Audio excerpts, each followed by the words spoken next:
चाईबासा से बड़ी खबर है। पश्चिमी सिंहभूम जिले में कथित अवैध लौह अयस्क खनन और परिवहन को लेकर पूर्व मंत्री एवं पूर्व भाजपा प्रदेश उपाध्यक्ष बरकूवर गागराई ने राज्य सरकार, जिला प्रशासन, खनन विभाग, वन विभाग और पुलिस प्रशासन पर गंभीर आरोप लगाए हैं। उन्होंने चेतावनी दी है कि यदि मामले में कार्रवाई नहीं हुई तो भारतीय जनता पार्टी व्यापक आंदोलन करेगी। चाईबासा स्थित अपने आवासीय कार्यालय में आयोजित प्रेस वार्ता में बरकूवर गागराई ने कहा कि जिले की लगभग 40 लौह अयस्क खदानें बंद पड़ी है। इसके कारण स्थानीय युवा बेरोजगारी और पलायन के लिए मजबूर है, जबकि दूसरी ओर कथित रूप से अवैध खनन और परिवहन लगातार जारी है। उन्होंने बताया कि सहयोगियों से मिली सूचना के आधार पर उन्होंने बड़ा जामदा क्षेत्र का दौरा किया। उनके अनुसार महेश्वरी क्रैशर, राजा क्रैशर, पद्मावती क्रैशर और राहुल क्रैशर में कथित रूप से अवैध लौह अयस्क को रायका और नवामुंडी क्षेत्र का बताकर बाहर भेजा जा रहा है। उन्होंने पूरे मामले की निष्पक्ष जांच की मांग की। बरकूवर गागराई ने ये भी कहा कि गोइलकेरा क्षेत्र के ग्रामीणों ने उन्हें बताया कि छोटे ट्रैक्टरों पर कार्रवाई की जाती है, जबकि बड़े हाईवा वाहनों पर कार्रवाई नहीं होती। उन्होंने जेटिया थाना क्षेत्र के एक मामले का भी उल्लेख करते हुए आरोप लगाया कि कथित अवैध खनन का विरोध करने वाले एक ग्रामीण को बंदूक दिखाकर धमकाया गया, जिसकी लिखित शिकायत खनन विभाग को दी गई है। उन्होंने आरोप लगाया कि राज्य में इंडिया गठबंधन की सरकार और सबसे बड़ी पार्टी झारखंड मुक्ति मोर्चा होने के बावजूद कथित अवैध खनन पर प्रभावी रोक नहीं लग पा रही है। पूर्व मंत्री ने कहा कि यदि संबंधित विभागों द्वारा शीघ्र कार्यवाही नहीं की गई तो भारतीय जनता पार्टी इस मुद्दे को लेकर व्यापक जन आंदोलन करेगी। उन्होंने कहा कि आवश्यकता पड़ने पर ये मामला राज्य सरकार, केंद्र सरकार और सर्वोच्च न्यायालय तक भी ले जाया जाएगा।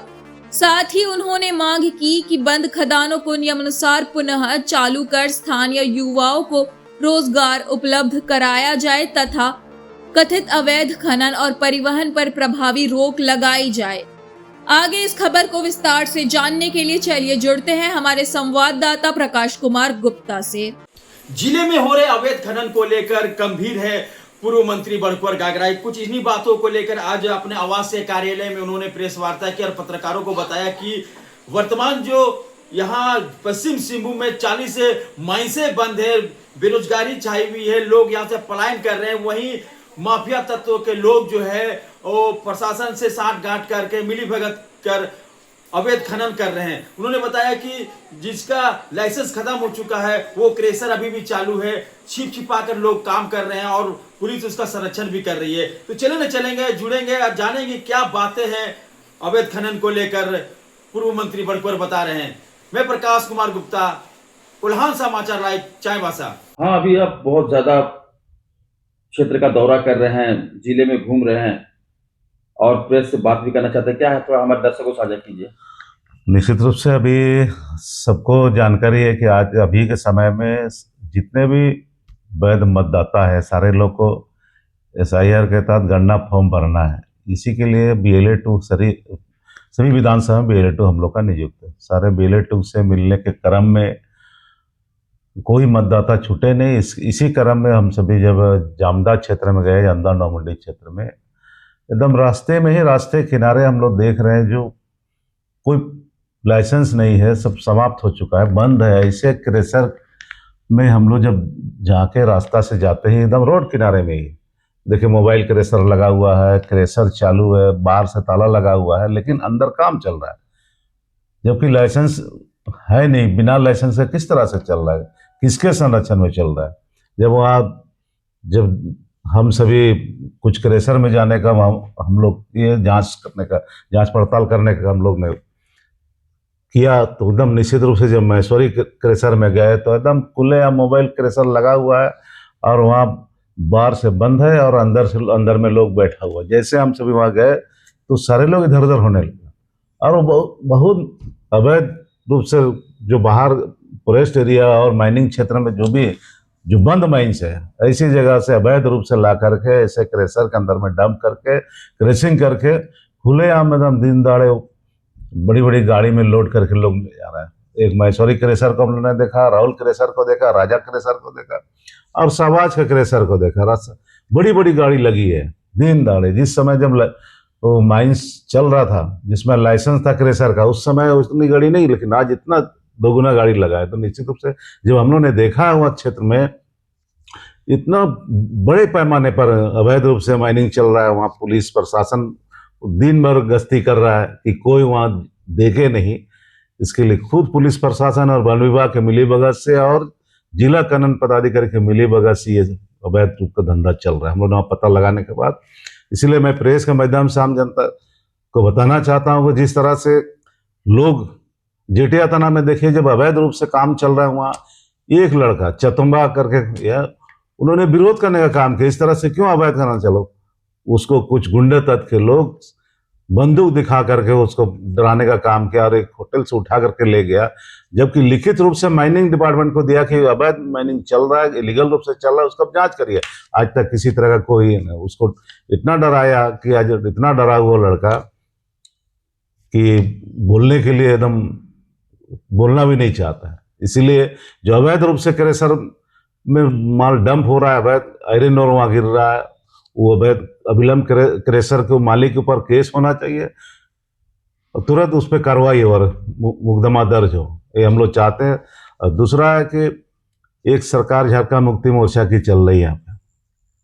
सबको याद है कि पिछले दिनों बड़ा बड़ा एकदम मीटिंग करके सर्किट हाउस में बड़ी मीटिंग होने के बाद बड़ा बड़ा पेपर का माध्यम से, आप लोग का माध्यम से पता लगा कि नहीं, झारखंड मुक्ति मोर्चा जो जिसके नेतृत्व में सरकार, उस दल के सारे कार्यकर्ता और जिला पदाधिकारी उसमें लिखित रूप से कंप्लीट शिकायत किया कि नहीं अवैध माइनिंग चल रहा है, इसलिए अवैध माइनिंग रोका जाए। लेकिन एक तरफ लोग अवैध माइनिंग रोकने का बात कर रहा है और दूसरी तरफ उसी दल के समर्थक लोग अवैध रूप से जोर से माइनिंग कर रहा है, कभी जोर जोर से। इसलिए जो ये मिलीभगत चल रहा है, इस पर अविलंब कार्रवाई हो, और कार्रवाई नहीं हो तो निश्चित रूप से इस बार हम सभी भारतीय जनता पार्टी के कार्यकर्ता समर्थक इस पे जोरदार आंदोलन करेंगे। और पिछले दिनों हमारे विपक्ष का नेता माननीय बाबूलाल जी जिला के दौरे में आए थे, उसमें उन्होंने भी कहा कि निश्चित रूप से मैं भी एक दिन आऊँगा और क्षेत्र में को मैं खुद स्थल पे देखूंगा किस तरह से अवैध माइनिंग चल रहा है, ताकि हमको सदन में मामला को रखने में कोई कठिनाई नहीं। इसलिए उनका भी आगमन होने वाला है, इसलिए हम चाहते हैं कि इस पर कार्रवाई हो और लगातार लोगों को, वहाँ के निरीह आदिवासी लोगों का जमीन को गलत ढंग से तोड़ने का काम कर रहे हैं। वहाँ लोग डराया धमकाया जा रहा है, वहाँ निरीह आदिवासी लोगों का जिसका जमीन पे आयरन हो रहा है उसको डरा धमका के वहाँ कोड़ा जा रहा है। और लगातार देखिएगा प्रतिदिन 150-200 हाइवा गाड़ी एकदम लगातार जा रहा है और पुलिस प्रशासन खुद उसको एस्कॉर्ट करता है। पुलिस प्रशासन वहाँ खड़ा रहता है ताकि वहाँ अवैध माइनिंग का विरोध कोई नहीं करे। इसके लिए पुलिस प्रशासन का मिलीभगत से लोग अवैध माइनिंग चल रहा है। और यहाँ दूसरा एक चीज देखो, माइनरल मिनरल मेजर तो आयरन और चल ही रहा है, उसके बावजूद देखिए बड़े बड़े लोगों को कोई पकड़ता नहीं है। जो छोटे छोटे बेरोजगार युवक हैं, जो लोन लेकर के ट्रैक्टर खरीदा है अपना रोजी रोजगार के लिए, जो थोड़ा बहुत जो पीएम और प्रधानमंत्री आवास बन रहा है, वो आवास बन रहा है, सरकार का योजना के लिए थोड़ा बहुत लोग ले जाता है, उसको पकड़ने का काम करता है, उसको पकड़ता है। लेकिन बड़ी बड़ी हाइवा में जा रहा है, वहाँ गोइलकेरा क्षेत्र में पिछले दिनों देखे बड़ा बड़ा हाइवा में जा रहा है, वहाँ आम जनता को पकड़ने का काम किया, सूद करने का काम किया और वहाँ विरोध भी किया कि भाई हम छोटे ये है, हम अपने इंदिरा आवास पीएम आवास बनवा रहे हैं, अबू आवास बनवा रहे हैं, इसके लिए हम बालू कहाँ से लाएंगे। इसलिए ट्रैक्टर लोग पकड़ करके अंदर करने का काम करता है और दिखावा सिर्फ करता है ताकि बड़ी बड़ी गाड़ी में देखिएगा हाइवा में बालू जा रहा है, उसको खुलेआम लेके जा रहा है। दूसरा इसी के चलते माइंस नहीं खुलने के चलते और अवैध रूप से माइनिंग चलने के चलते इस राज्य का राजस्व नुकसान हो रहा है। और आपको जब से देश के प्रधानमंत्री बनने के बाद 2015 से पहली बार जो डीएमएफटी बना करके जो सीएसआर का पैसा आता है उसको डीएमएफटी ट्रस्ट बना करके हर जिला में उसको जमा करने का काम किया ताकि स्थानीय लोग का विकास हो, शिक्षा के क्षेत्र में कैसे इस क्षेत्र के लोग आगे बढ़े, कैसे विकास हो, किसान कैसे आगे बढ़े, कैसे विद्यार्थी आगे बढ़े, कैसे स्वस्थ रहे, इसके लिए जिला में फंड है उसको भी नुकसान हो रहा है अवैध माइनिंग के चलते। इसलिए हम लोग चाहते हैं कि इस पे अविलंब रोक लगे ताकि यहाँ इस जिला के लोगों को उसका लाभ मिले। और अवैध रूप से जिस तरह से बड़े पैमाने पर आयरन ओर का चला और बालू जब बड़े पैमाने पर दूसरे जगह जा रहा है हाईवा से, उसको अविलंब रोक लगाए यही मेरा। और जबकि जिला प्रशासन खुद जान रहा है किस तरह से जा रहा है, उसका मुख दर्शक बना हुआ रहता है और पुलिस प्रशासन की मिली भगत से ये बालू का उठाव अवैध रूप से, जबकि टेंडर करना था टेंडर भी नहीं कराया। इसलिए इस पे हम लोग निश्चित रूप से भारतीय जनता पार्टी आने वाले समय में एकदम आंदोलन करेगी और आम जनता को जगाने का बताने का काम करेगी।